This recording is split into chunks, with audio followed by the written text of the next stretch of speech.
we've talked a lot about this in between media this season. There's going to be curveballs coming your way. Hate's a strong word.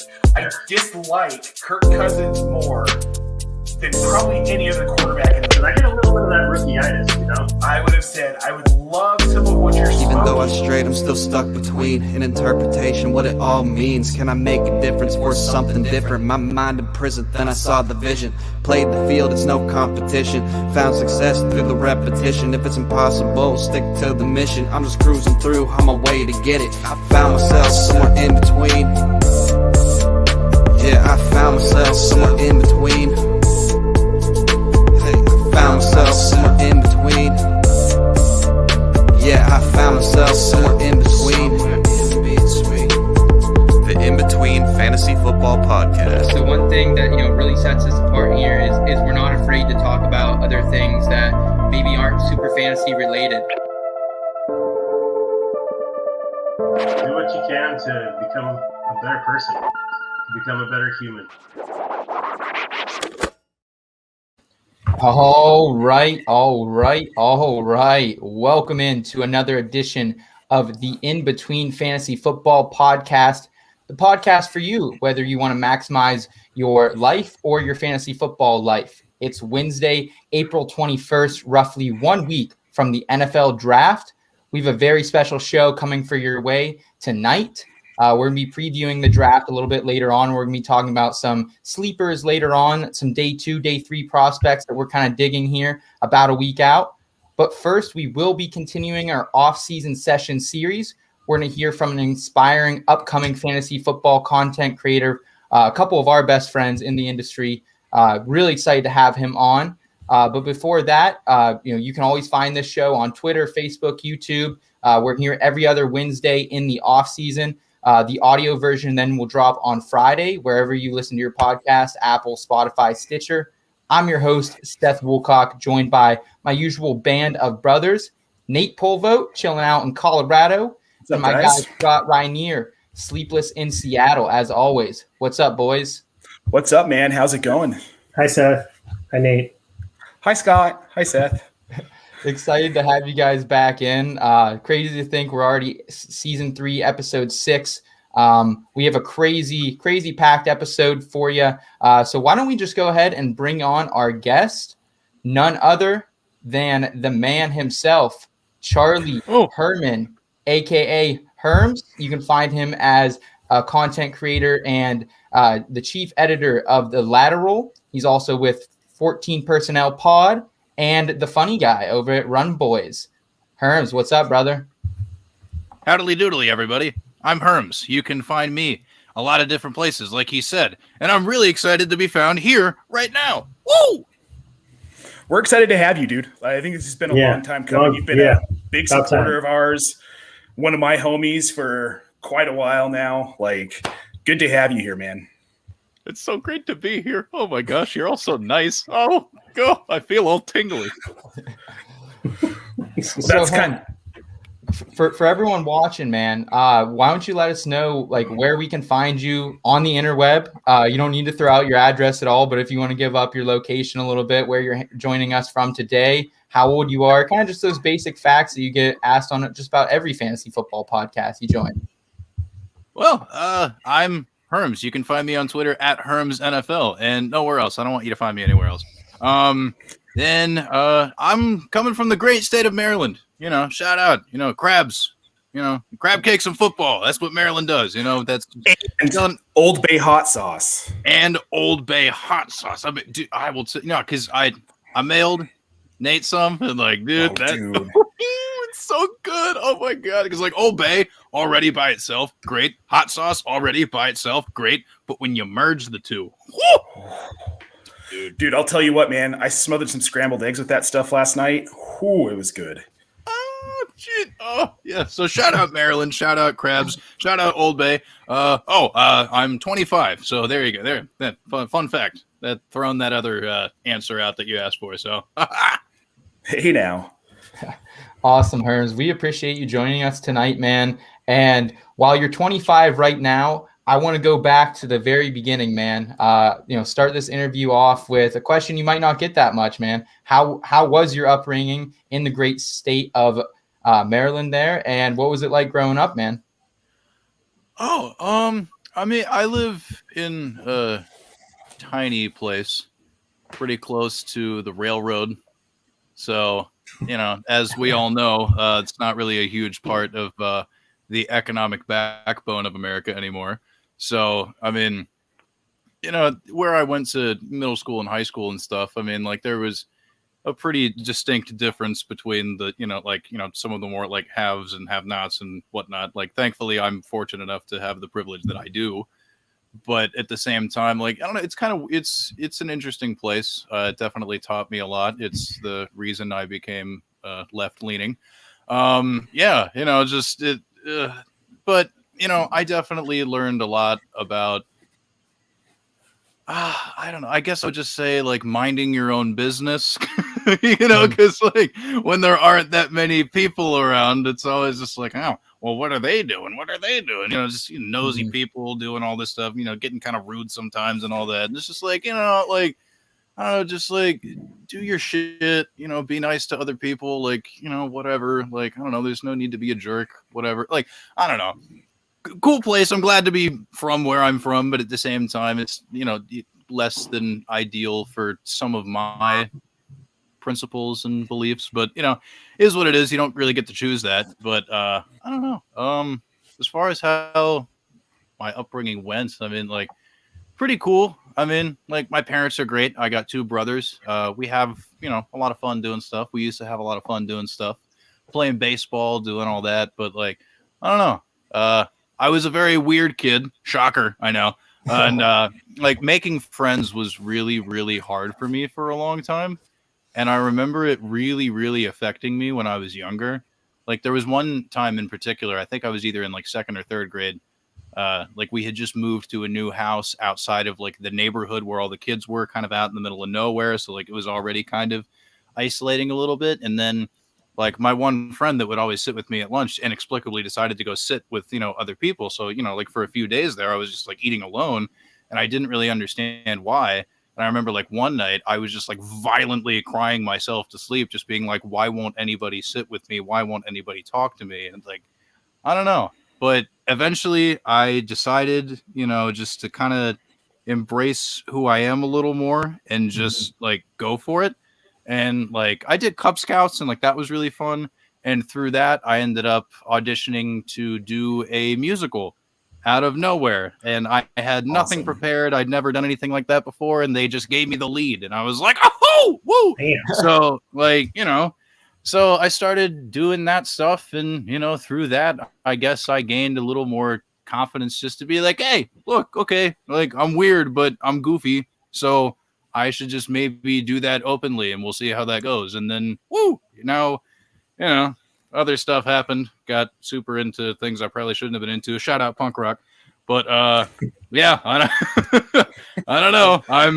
I'm here now. Hey, at Herms NFL, I have a question for you. Mm-hmm. So one thing about you that I think, well, I don't know how unique it is, but if I, you hear people say, if I had a time machine, I would go back and do this or change this. One of the things I think I would do if I had a time machine is I would go back first to know that fantasy football camp is a thing. And then I would go to fantasy football camp. Now, it probably might not have existed when I was a kid, but I'm talking about time travel and there's not a lot of logic involved with it. So tell us what that was like, man, because fantasy football camp sounds awesome. Oh man! Shout out my 5th grade history teacher, name redacted. He put together this really cool thing in his curriculum, like for math students of his, in which not even just fantasy football, just fantasy sports in general. I mean, there were like roto baseball teams and like all this other stuff, and it was just kind of like a learning device to help kids get better at that stuff. That I don't know. And plus, he's also super into fantasy sports, so he wanted to, help grow the sport itself. Well, the fake sport itself, and get more people involved in it. And through the local community college, every summer, he would put on a kids camp. I think it's like ages 9 up to 17, and we would get together in his little portable classroom that he had. no AC. It was pretty hot, but you suffer through it because it's fantasy sports camp, and we have a lot of fun. And so I mean, like by that point, like for fantasy football specifically, like the season had already happened, so all the stats were based off of what happened in the previous season. So like when you first start going to the camp is like, like a 9 or 10-year-old, you're just like, how does this work? But then like as I got older, because like I went with my older brother and eventually my younger brother. I'm the middle kid. Shout out middle kids. He came into the camp as well and all that. But I figured out through seeing what my older brother was researching how the scoring system worked. And I was like, oh, okay. So I would just comb through all the stats and I would like make like, I'm like 10 years old making like spreadsheets, just plotting out all this information. Like, and it would be like the camp wouldn't even start till June and it's like May. And I'm just like, all right, crack the knuckles, let's go. Like, just like, because I wanted to win really bad. And, toward the end, they gave out little trophies. And I have my first ever fantasy baseball trophy right there, from 2006. It's a 15-year-old bottle of Yoo-Hoo. This is incredibly disgusting. So, so it's the first fantasy title I ever won. I have like a bunch of baseball trophies. I won the fantasy baseball. I won head-to-head a few times.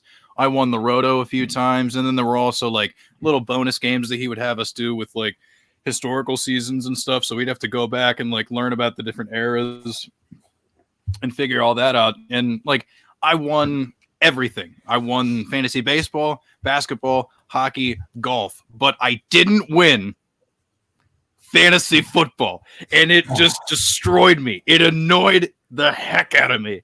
And I don't know, maybe it kind of fed into me getting super into it and where I am now here.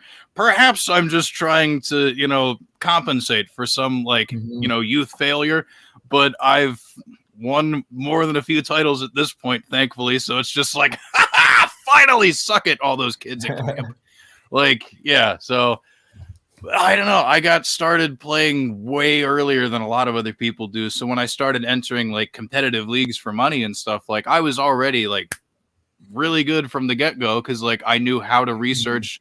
I knew what I was looking for and all that stuff. So, like my process was already, it was born out of something that I did because I was a huge nerd as a kid. So like, look at me now. Look at me now. Shout out Name Redacted. Great teacher. I keep waiting for you to accidentally grab that bottle of Yoo-Hoo and take a sip. Do you think it's aged well? I don't know, man. I've seen a lot of different fantasy football trophies, but a 15-year-old unopened bottle of Yoo-Hoo. That might be the weirdest. That's pretty solid. Oh, yeah. I got little like Kool-Aid things. I got like little teeny bottles of Gatorade. I got like a huge Perrier bottle because that was the golf trophy. Like, of course, fancy water. Yeah, that makes sense. Of course, yeah. I got all my trophies just sitting on my bookcase with all my, sports memorabilia and stuff. But yeah, man, dude, fantasy sports camp. He retired a few years ago, and now the camp doesn't exist. But like, I always thought it would be cool that like if I became successful in the industry or something, that I would start it up again, because like I don't know how I'd be able to fund it otherwise. But like, I don't know, because like getting kids started that early, like, dude, it's given so much to my life. So like, yeah, I would like to pick it up if ever possible. Like that would be a really cool way to give back. But yeah, so shout out Fantasy Sports Camp. So Scott, can you imagine if they had that as like an elective when we were in high school? I can't really. I mean, I would have had to grab a ruler and a pencil to create a spreadsheet. So yeah, right. We didn't have a little bit more taxing, but right. Man, that would have been so much fun. That would have been so much fun. Yeah. So speaking of fun, Herms, one of my favorite things about you is your musical prowess, my friend, because damn it, you're talented, man. Some of the stuff you sent me is unbelievable. Yeah. And I want to set my kit up someday, and I'm going to record because we have 2 microphones and I can stitch together a drum set and we're going to record something together, but we'll get there someday. I want to know what got you started in music. Like, what was the catalyst to kind of like getting you into playing an instrument even? Oh, geez. My grandfather, he passed away a while ago, but I got a memorial to him on my arm. I got That's his, awesome. Birth and death year and all that and the Roman numerals, but he was a big bird watcher. He loved cardinals. So yeah, the man I was named after, my Pap, as we lovingly called him as. So my mom's side of the family, I want to say it's like 5, 6, 7 generations of musicians or something. So like that's where the talent comes from. I know that like my grandmother, like her parents abandoned her and her siblings during the Depression, and that was a whole other thing. But anyway, before that happened, I heard stories about like a family band of sorts, just like a whole bunch of them, like different gatherings. They'd all get together and do all that stuff and do whatnot. And she could play piano by ear, and my grandfather was like the star of his church choir, and everybody was always just like, yeah, like we're super into the good word, but we're really here just hear him sing. That was kind of the whole thing. Well liked and well loved in the tiny town in Pennsylvania where they're from. But when I was 7, I remember like my grandparents came down for Christmas and they were super stoked. Like I remember my grandfather called me on the phone and was like, I got you this super cool present and it starts with the letter G. Guess what it is? But since I didn't know that many words, I was convinced it was either gum or a video game. I was just like, it has to be one of those two things. I'm either going to plug it in or I'm going to chew it and it's going to be great. But, I got a guitar and I was just like, I didn't ask for this, but okay, let's do it. And, just started from there. And, I hear the little anecdotes being like, well, he saw it in you. You had the gift. And I was like, okay, sure. So, I was just like, I'll take lessons. Fine, whatever. Yeah, let's see, how far this goes. Like, oh, I'm alone. But, yeah. So, start taking guitar lessons, doing all that. And, yeah, after that, I don't know, because I started really young, I got really good around like the time when most kids start playing. So, like I started playing like downtown in like the city near where I'm from when I was like, 14 years old with like a bunch of kids way older than me doing all that stuff. So, I mean, yeah, I was doing like the DIY punk and metal scene for, a decade or so before I, ended up kind of walking away from that eventually. But, that's my bread and butter. Even while I was in college, I was, instead of having like a part-time job, I would just be like the front man of a cover band and we would play on weekends and that would fund my, escapades. So, just totally. Like, yeah. So, it was pretty cool, being like, yeah, I'm a professional musician. Technically, this is great. Yeah. Singing 90s tunes and playing guitar and, bars full of sweaty people and all that. It's like, it was cool. I had a great time and, but I don't know, like a bunch of stuff happened that, if we have time to get into it, maybe we'll get into it. But like, yeah, I don't know. I stopped for a long time because I don't know. I just didn't really love it anymore, but I have been playing more recently and I have been recording new stuff for the first time in like years. So it's really cool to get back into. Well, thank you. But yeah, no matter what happens, music will be my first love and my first passion, even if I'm not active doing it. So, I mean, I don't know. I never asked for it, but I got it. So, well, and I think that's somewhere where you and I initially kind of started to bond in this community was over music. Cause I think that's where we first started talking was about bands and influences. Is that something you and I have in common? Very much so, is being involved in the DIY punk scene. We both did that for a long time. So like, give me 2 of your biggest musical influences. Oh, geez. Whoa. 2? Oh, only 2. Oh, that's so hard to narrow down. Okay. Well, my favorite band of all time is a band from New Jersey called the Gaslight Anthem. They are absolutely phenomenal. Basically, just like imagine if like Bruce Springsteen was the front man of the Clash, and you just put that together. Totally. Yeah. It's super sick. And I always tell people it's everything you love about your parents' music mixed with like all the cool punk stuff you love about like your stuff, just like mashed together. Like I got like 3 Gaslight Anthem tattoos. Like oh my God, they're so good. The lyricism is just like, oh my God, Brian Fallon is a god. His words make me want to cry. And then Geez, I guess what's another one? Also, Explosions in the Sky. I absolutely adore Explosions in the Sky because, like everybody who's seen the football movie Friday Night Lights, just like the really beautiful ambient, reverb-laden guitar music in the background. That's them. They did the film score. Okay. And, it's the best live show I've ever seen in my entire life. I mean, I got another tattoo for them for their album, The Earth Is Not a Cold, Dead Place. Like, yeah, I mean, and, that album helped me through some pretty dark times and stuff. And it's a great album. Oh, it's so good. So just good. like, yeah. Oh man, especially like as somebody who is a guitar player primarily, I love just cranking up the reverb and just playing just like all this. Oh my God. Oh, it's incredible. So if I ever had to recommend 2 bands to anybody, it would be the Gaslight Anthem and Explosions in the Sky for sure. Just like hands down.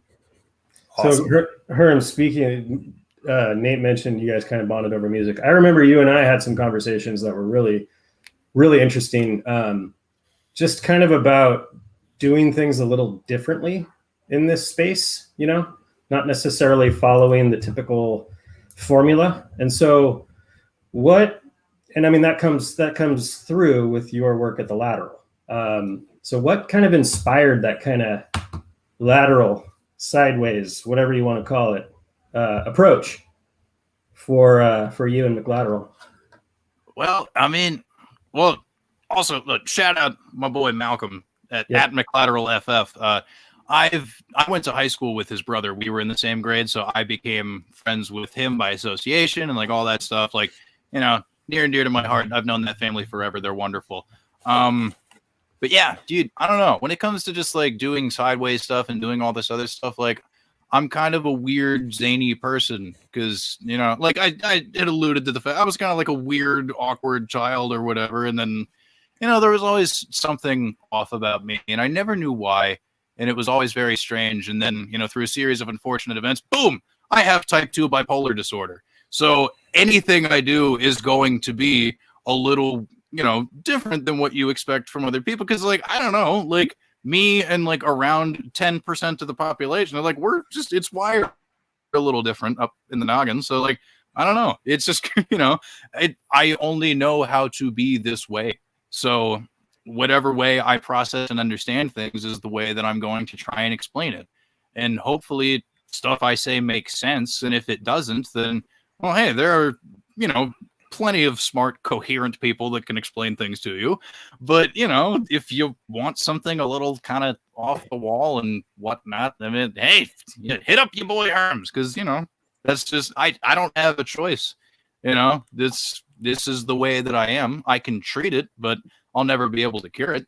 That's just how mental illness works. So, yeah, I mean, pretty much anything I do is going to be a little off, a little sideways, a little weird, but, I'm very proud of it because it gives me a perspective that not many other people have. And, like, I have used my mental illness to be able to win fantasy championships and stuff, because, like, when I'm digging through, researching stuff and, like, on the waiver wire and stuff, I'm like, man, like, I'm thinking about different things, all this other stuff, like weeks out in advance, trying to, like, I don't know. I do a pretty good job of hitting on people before they break out and stuff just because of, like, how I process things. Mm-hmm. So it's just, like, I don't know. Like, it's weird. I present things in a very bizarre way, but, like, I don't know. The proof is in the pudding. I make a decent amount of money, from my friends from the punk scene every year. Every time, we get together and do our league, it's always just like, you want to hand me the prize money now, or do you want to do this in December? So, but, like, I don't know. That's what inspires it. I don't have a choice. I'm who I am. Listen, I'm a big fan of you do, man. You bring such a different perspective and you see things so much differently. And it's like a breath of fresh air, I think, to see how you analyze things and to be able to read the way that you process some of these players and how you feel about them and how you can relate them to other things. Like, it's one of my favorite things. Do you think maybe that's part of why you wanted to get into this in the first place, is because you just see everything so much differently? Not only that, but also because, like, I don't know, anybody who gets into the content creation, I mean, like, first and foremost, you have to believe that you're good at what you're doing. Otherwise, you're not going to try and help people, but honestly, I just really wanted to help people because I was like, it feels really good whenever I win a league because I'm just like, cool, all the hard work that I put in and all the time that I put in paid off. I have a trophy. Hooray, I did it. And, you know, like, it makes you feel good. It makes you feel special. It makes you feel like you've accomplished something. So it's just like, I want other people to feel that way that I feel. Oh, wow, that was a big burp. I want people to feel the way that I feel whenever that happens because it feels nice. It feels good. Everybody should feel good. So, you know, more than anything else, I mean, like, yes, I want people to, you know, have like a different perspective and like try and like, you know, look at things differently in order to help gain an edge. But at the end of the day, I just really want people to be happy and I really want to make people happy in the way that I know how to do that. And I do that through just being the goofy weirdo that I am. So like, as long as I'm making people happy and as long as I'm helping people, you know, because I mean, there's a lot of like awful things that happen in the world constantly, you know, like it's a very surreal and scary place to live. And, you know, any escape that you have is a really important thing to hold on to. And if somebody is just like, wow, I'm having a really bad day. Okay, well, I know that if I sit down and watch Herms, there's no way I'm going to have a bad day. Then it's just like, sure, come here. What's up? We'll be friends. And like, yeah, I'm there for you. You know what I mean? Like, I got you. You know, if you want goofy, you got goofy. If you want serious, I can buckle down and be serious. This isn't even my natural speaking voice. This is just for comedic effect. You know, it's just like, you know, like, I got you, dude. Like, that's really what I do it for. You know, because like, yeah, you know, I'm good at playing fantasy football. I can give you the numbers if you want the numbers. I can give you a lot of different stuff if you want a lot of different stuff. I just want to make sure that your life is better for it because you watched what I've done. You know, like that's, and even if I'm not the reason that you end up winning, as long as you laughed along the way or, you know, felt something along the way, then it's just like, I did my job. So that's really all that matters. I love that. That's Herms, awesome. Yeah, Herms, man. I appreciate you, you know, sharing your story, man. I mean, from you going through what you did as a kid and trying to find yourself and really, you know, owning up to who you were. And like that's a lot of self-discovery at a young age. So I appreciate that. And, you know, everything you've been dealing with your mental health too. I really appreciate you being an advocate for that. Everything said and done, Herms, what do you think, like, was there one biggest hurdle in your life you had to overcome? Because to get to where you are now is no easy feat, man. Oh, geez, man. When it was right before my 19th birthday. I had been dumped by the person that I had been dating for a very long time, probably due to the fact that, like, I don't know, months earlier, I noticed things were starting to short circuit a little bit. And I don't know, like, what I thought was just a bad depression really cracked and boiled into this. And I had no idea how to handle it. And it was just horrible, you know, and I got super, super into drinking alcohol, which is something that, you know, I've still struggled with even recently, you know, and so between that and, you know, eventual like substance issues and stuff, I mean, like, it's, you know, and I don't know, like, I processing all of this and, you know, having to relearn how to be a person basically once, you know, everything cracked and I went through, you know, my dark moments and landed in a inpatient program, you know, like, I had to rewire who I was basically. And I tried to help myself do that while very drunk constantly, which is not a great way to solve problems because you end up being incredibly abrasive and rude and you hurt people. And there are people from my past who I thought would be lifelong friends of mine that I ended up ruining, you know, relationships with people because due to some of my behavior and some of my word choices and all this other stuff. I mean, like, I don't know, like, I'm not much of a sympathetic figure if you put together like some of the things and like, you know, some of who I was before I really dedicated to, you know, hey, I want to be a good person consistently. I want to be able to help people consistently because, like, yes, like the nice empathetic person that I am is very much myself, but being that person all the time is something that took forever. And, you know, eventually, you know, like it took until, you know, hitting rock bottom, basically, you know, not really having anybody to talk to besides, thankfully, I mean, Malcolm's always been in my corner. I appreciate the hell out of him. But I mean, you know, I decided, I was like, okay, let's take therapy seriously. Mm-hmm. Let's take taking a medication seriously. And let's do this. And, you know, ever since then, it's gotten better. It's gotten a lot better.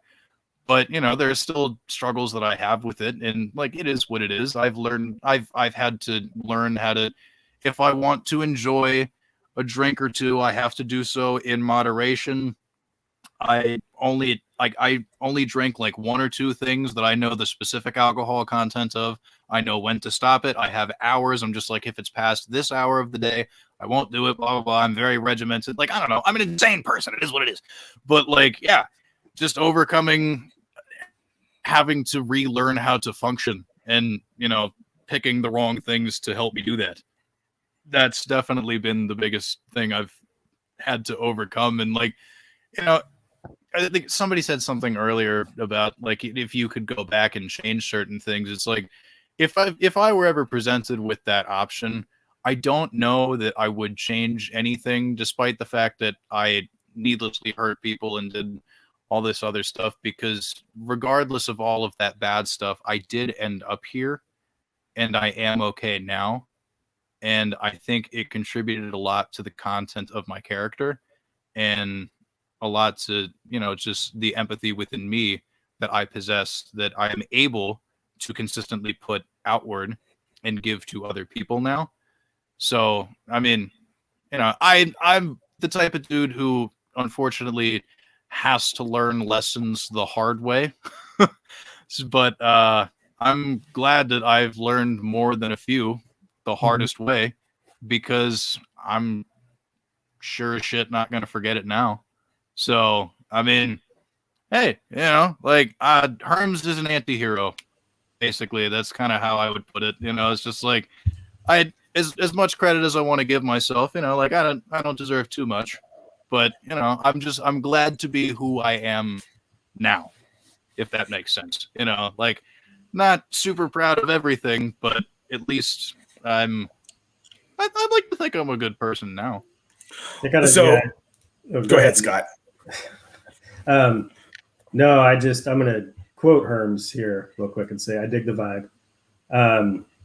But no, I mean, and that sentiment is, I think, why I connect with you so much, is because I feel the same way. Like, you know, I've learned a lot of lessons the hard way, you know, just by having to topple the tower and rebuild it. And I paid attention during those processes somewhat when I was trying to improve and get better. And I realized one thing that stood out in my mind is just when other people talked about it, were open about it, and shared their stories, and I started to figure out I'm not this unique individual when it comes to that. Other people go through it. I know how much that helped me. So as far as, and I've written about this and stuff, but like, as far as me giving back, like finding a way to give back, that's a place where I can. It's not, I'm not saying it's not a, well, I did this, so you do this. This is something I did. It helped me. Put it in your mental arsenal to deal with your stuff if you want to. So, I mean, I think it's such a huge part to get past that shame and guilt about your past and just accept it and be like, you know what? It is what it is. It's all of that is why I'm who I am today. So yeah, no. And I think our first interaction was about mental health. Very first interaction. It might've been that, or you schooling me on something I tweeted that was definitely not correct. But no, and I mean, that's why from the get-go, I was like, yeah, this guy, he's my type of guy. So a lot of respect for that, for sure. Well, thank you. That's why, I like to make videos sometimes when I can. I haven't done it that much recently because for some reason my phone is just being a real weenie. But like, I like to make videos because like I remember I had made a video about like the process about how like getting myself out of a panic attack even before it happens works. You know what I mean? Just like the 3-step thing that I learned from my therapist. Shout out, name redacted. Like it was something super helpful. And like, oh my God, there was a point, in my later teenage years where like my anxiety was so crippling that I stopped playing music for a while. Like I didn't perform in public for almost 3 years because I was too afraid to sing in front of people, despite the fact that I had been doing it forever. But now I get to the point where like I don't really have panic attacks anymore because when I feel that thing coming, I know exactly what to do. I go boom, boom, boom, 3 simple things. And I like to make videos about that type of stuff, and I like to be open and honest about it because, like I said before, I mean, not that many people have bipolar disorder, but it's around, from what I read, I mean, I could be wrong, so please fact check me. If I'm wrong, definitely tell me.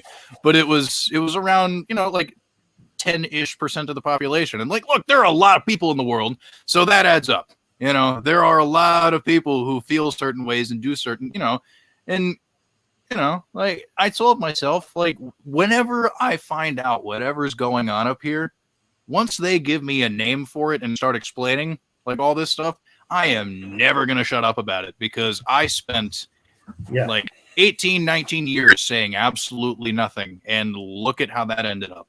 So, that's what I like to try to do. Just it's important to just be honest about it. Cause like, like every weird or dark thing you've ever thought, pretty much everybody alive has also thought, so like you're definitely not alone in any sort of way whatsoever. Like, I remember during a particular dark time in my past, there was this moment in time or this, more than a moment, but where all of a sudden I was really uncomfortable and self-conscious around my closest friends. Wow. And it was not only was it just awful and shitty, it was terrifying.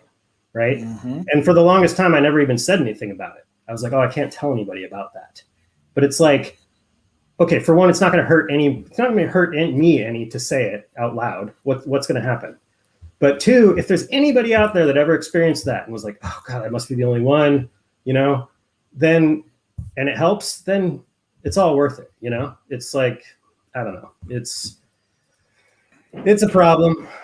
It's a problem. The stigmas and whatnot attached to all this kind of stuff. But I really like what you said. You're like, as soon as I find out a name for it, I'm never going to shut up about it. That's beautiful. Yeah, it really is. Herms, thank you very much for sharing your story, man. It was, a sincere pleasure on our end, and I hope all our listeners and our viewers tonight, they're able to take something from it, because I definitely did. So thank you, Herms. I'm excited to continue your journey at the Lateral, man. We're going to be following closely. So thank you again. Are you guys ready to bring a little bit of summertime back into the show? Maybe talk about a little bit of fantasy football. Oh, please God, it's snowing here. Yeah, it's 75 degrees in April here, so shut it, Scott. All right, guys. We are going to break out a fan favorite section here at the show. Sure Things, Sleepers of the Week. It's the Sure Thing. Sleepers of the Week.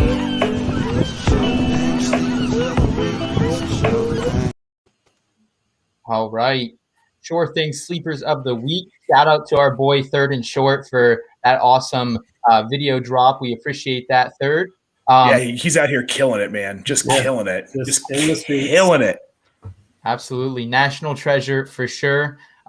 Guys, the draft is roughly 1 week away. There's still a chance for some moves to be made within that, top 4, top 6. A lot of people, Miami's fielding calls we're hearing. Atlanta's definitely fielding some calls, and even Carolina down at 8. So a lot to talk about with that. But what I want to do today is we're gonna target our sure thing sleepers of the week around people who are not in the top 12.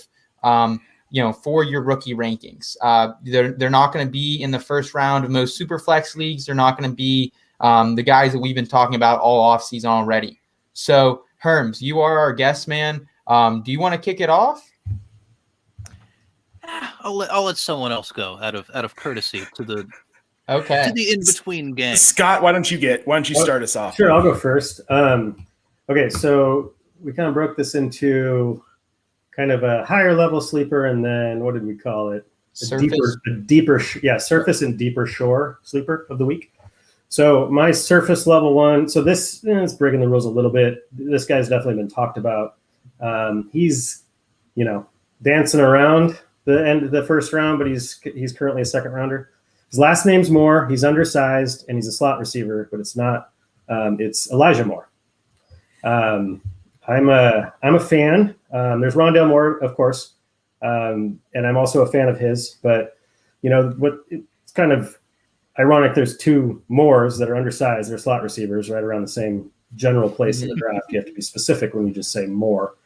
But the thing about Elijah Moore is, for one, I mean, I'm still super fresh as far as learning how to watch film.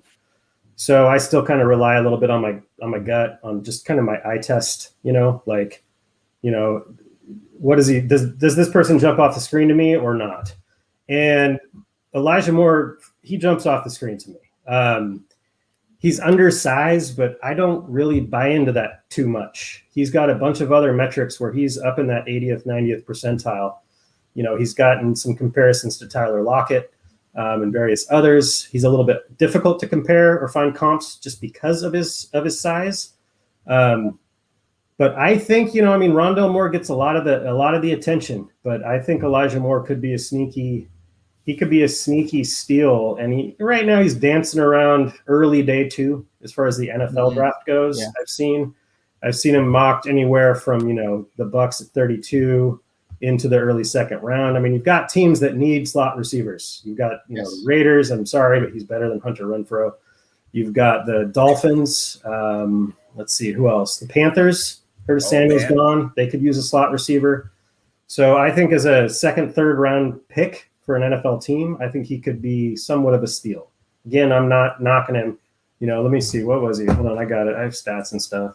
5'9", 178. So, that's not like, oh my God, it's 6'3", 220.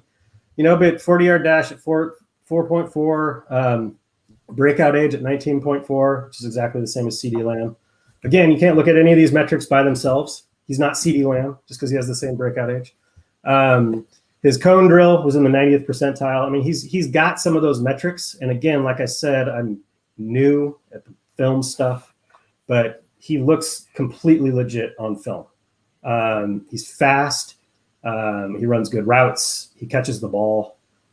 He's not easy to tackle. So I'm an Elijah Moore fan.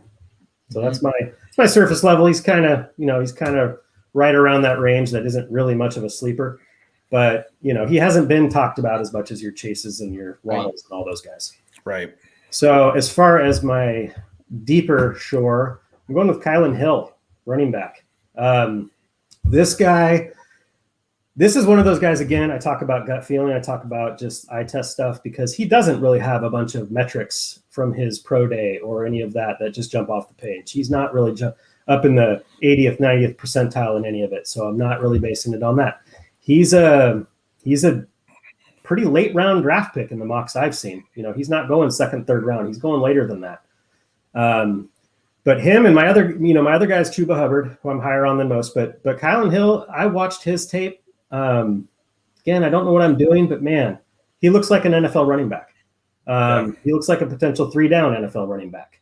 I'm not going to do the comps like, oh, he's the next James Robinson or anything like that. But I have a feeling he's going to be a higher value than where he's going to go in the NFL draft. And I think a team's going to get more than what most people think out of Kylan Hill. So he's my deeper guy. Those are my two. Awesome. I like that Kylan Hill call. I like that a lot. Nate, do you want to follow through here with your sure thing sleepers of the week, both your surface level sure thing and your deeper guy a little bit? I mean, if I have to, I guess I will. So I've got Ramondre Stevenson out of Oklahoma as my surface level. Thank you, Herms. Dude is big, man. For this running back class, he's big. He's 6 foot 246, and his 40 time has suffered because of his size, which makes sense. I mean, when you're that big, you're not going to be like sprinting down the field. I'm sure there's some sort of like aerodynamic airflow issue with that there. He ran a 4.64.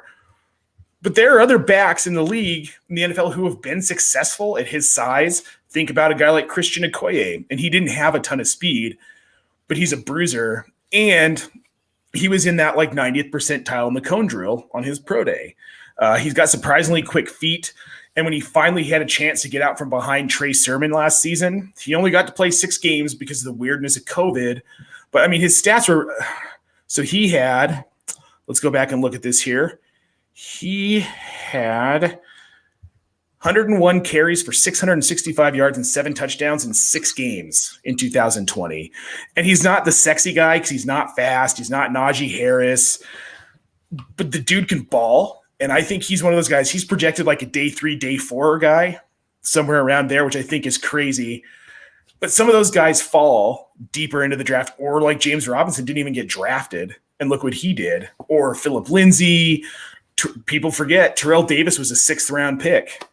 And he's in the Hall of Fame. So I think he's a sleeper guy that in the right situation, he lands with the right team. He's a 3-down back because he's a bruiser. He's like a Derrick Henry. I mean, and he could be like a Derrick Henry type production back in the right situation. I don't know exactly where that is, and I think he's a wild card. He could end up just about anywhere going in that 3rd and 4th round. I just recently did an NFL 32-team mock draft where I represented the Broncos, and he didn't go in the first 4 rounds of that draft, which I thought was kind of crazy. But I think he has the potential to be a guy that if in redraft, he's a guy in the 14th, 15th, 16th, 17th round. If you're a kind of a deeper league, he's a guy you grab and put him on your bench. You see what he does, and you either trade him off or you release him if he's not doing anything. But I think or he's a waiver wire guy that you're looking at week 2, week 3. He's kind of starting to heat up, and you can snag him, roster him, and do really well with him. My little bit deeper pick, I went real deep with this one. Michael Strahan. Strachan, not Strahan. He's a D2 guy. He's at the University of Charleston. Had a big season when he finally got the opportunity. In 2019, he opted out of 2020. He's 6'5", 226. He's a big boy. Reminds me of like Colin Johnson, Megatron size-wise. He had 78 catches for 1,300 yards and almost 20 TDs. And for his size, a lot like Colin Johnson, he's very quick and he's a very exceptional tight route runner. On the right team that lacks depth in a later round, he could have a huge rookie season. He's a guy, I know this is mostly geared towards redraft, but there are people out there listening to us who play Dynasty. He's a guy I'm taking in like the 3rd or 4th round of a rookie draft because it gets so thin by the time you get to that point. It's a dart throw anyway. He's a guy I'm taking in the 3rd or 4th round of a rookie draft just to see what happens. He may go undrafted, but he'll sign somewhere. Yeah. So, I mean, that's a pretty deep dart throw, but you don't win unless you take chances in this game. Man, I can't wait to have these conversations post NFL draft. Yeah. I know. I know. Kind of like I talked about in my column, man. Landing spot matters. Yep, more than people think. Yes, way more than people think. Seth? Yeah, man. Definitely like those picks so far, gentlemen. My surface sure thing sleeper of the week heading into the NFL draft is he's kind of right there along with Elijah Moore. He's probably going to be about an early 2nd round pick in rookie drafts, depending on the landing spot. That's Terrace Mitchell, guys. He obviously had a very impressive junior season at LSU with Joe Burrow under center there, 46 receptions, 671 yards, 13 TDs. And then he was kind of, for the first couple games of this season, I kind of viewed him as the lone survivor of that LSU offense. He comes back this year with kind of really some shaky QB play from from TJ Finley early on, and they kind of had a lot of QB issues, which is expected after Joe Burrow. But, Justin Jefferson, he moves on in the draft. CEH, Burrow as well, lost a lot of key pieces on that entire LSU team. And then Jamar Chase, he opts out. So it leaves Terrace Mitchell to have, another really solid season. 48 receptions, 731 yards, and double-digit TDs once again in just 7 games. So he really took a step forward. And it's not like this is a really surprise that he had this in him. He was actually a 5-star recruit, the number 1 guy in his class coming out of high school. So, I mean, he's 6'3", he's 220. Like, he's a very traditional receiver. He's not a guy that's going to beat you with speed. He's not a guy that's going to, like a DK Metcalf, that's going to just own you with his size. He's a traditional receiver. He's good on those deep routes, but he also played some slot this year. Kind of reminded me a little bit of Keenan Allen in the slot, the way he was able to use his body and he has nice hands. So it will be really telling to see where he goes in the real NFL draft. I'm seeing him somewhere as definitely a day 2 pick probably, but I could see someone like if the Bengals and the Lions don't go with Jamar Chase early in the first round, I could see one of them coming back in the second round, going after a guy like him. So he is my surface sure thing sleeper of the week. And my quick hit deeper sure thing sleeper. A lot of people might not know this name, but it's Puka Williams. He's from Kansas. Kind of really reminds me of one of my favorite players in the NFL, Tariq Cohen. I was a big Tariq Cohen guy the first couple years in the league. He almost led me to a championship run. I think it was back in 2018. But Puka, he's a guy, he obviously did not have a great 2020 season. He's been banged up a lot in his career. So that is one of my big concerns. There's also the other concerns. The guy does not have toes on his right foot. Lawnmower accident when he was about 8 years old, but that hasn't stopped him yet. Undersized guy, obviously. And the other thing I'm not too huge on is he did get in some domestic violence, caught up in that a little bit over the offseason. So I'm not huge on that. But, you look at this guy, he is very, very fast. He is good with his cuts, good in vision, and he can catch better than most people as well. Had back-to-back 1,000-yard seasons, his first 2 years there at Kansas. So I'm really excited for Puka Williams. He's definitely a day 3 prospect just because of all the things I listed: size, off the field issues, no toes on his right foot. But if he can land in a place that only really has a bruising running back and not really a change of pace guy that's there for receptions, think of the Broncos, Melvin Gordon. He's the lone guy there. Think of the Jaguars, James Robinson, Carlos Hyde. They're not really pass catchers. Same with the Seahawks and Chris Carson. So those are kind of the teams that I'm hoping can maybe pick up Puka Williams. I would grab him, if I'm in a dynasty league, I'd grab him in the 3rd or 4th round. If your league doesn't even go to the 4th round, he's a guy you can get after the draft and pick him up. But really excited to see what Puka Williams can do. Hey, I run like I don't have toes on both of my feet, so there you go. I did not know that. I did not know he was toeless on one foot. I didn't either. That's interesting. Yeah. Yep. Be careful with those. How does that affect his BMI though? That's the question. That's what we need to know. How does it affect his BMI? About 1/3 of a pound. So, Herms, do you want to round us out here, man, with your sure thing sleepers of the week? Absolutely, I do. Okay, now we get to put things in Herms terms. What's up? So, okay, in terms of like my shallower guy, I would say like I feel like people have heard the name enough times or whatever. It's I was gonna say running back, but he could be a wide receiver. But then if I say wide receiver and he ends up being a running back, then it's like I know where he's going. Oh, I don't know. Football player Demetric Felton out of UCLA. So I believe he came into UCLA as a slot receiver, and then after Joshua Kelly, now of the Los Angeles Chargers, graduated and moved on to the pros, they were like, "Hey, Demetric, come here. You want to play some running back for us? Yeah, we kind of need somebody. And like you're pretty fast. You could do this, right? Okay. All right, coach." And he did a pretty good job as a running back, a converted wide receiver playing running back. So it's like, dude, he's got the versatility. He's got all of that there. And also, I don't know if any of you, listening or watching or whatever, like pull up some of what he did at the Senior Bowl, because at the Senior Bowl, he ran drills as a wide receiver, and he was able to, like, you know, move around and find himself in open space and make some really good catches. And even in the game itself, he had a really fun touchdown. I think that's something worth checking out. Demetric Felton is a very, very unique, like, I like to call those guys the go-go gadget guys. You know, just like they could do all sorts of things. You know, it's like a Swiss Army knife, baby. So that's how I feel about Antonio Gibson. Exactly. Exactly. You know, like those types of players are the players that I happen to like a lot in terms of like who I'm, you know, looking to build my team around, because I play in PPR scoring. That's what I do. So I like PPR guys. So, okay, let's say for all intents and purposes, he remains at the running back position. Well, you could see him as like a really nice, you know, kind of like, you know, pass catching satellite dude in a committee, and he could get you some decent points doing that. Boom, there's value. Or if he decides to convert to receiver, he could easily run out of the slot and do all that type of stuff. If he dedicated to being a slot receiver, he would be successful doing that too. You know, you think about guys like Deebo Samuel, for instance. I mean, it's not a perfect comparison in terms of like size and like measurables and certain things, but just in terms of the type of role and impact that they could have in an offense. So if Demetric Felton finds himself on a more forward-thinking, you know, progressive team that doesn't do a lot of, you know, the traditional rudimentary, we're going to ground and pound type football, then yeah, we could definitely see Demetric Felton being a dude that's like, wow, there's some value right there. Let's do it.